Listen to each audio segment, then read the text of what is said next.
اب آپ اشعار کی بحر اور لے کا خیال رکھتے ہوئے نظم کی کرت کریں گے۔ آپ کے لیے میں کرت کرتا ہوں۔ میں دوبارہ سے یہ بات آپ سے گزارش کر دوں محترم ٹیچر کہ یہ جو بحر اور لے کا خیال رکھنا ہے، اس کا سارا انحصار آپ پر ہے،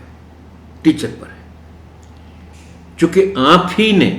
اس انداز سے اشعار کو پڑھنا ہے کہ اس میں لے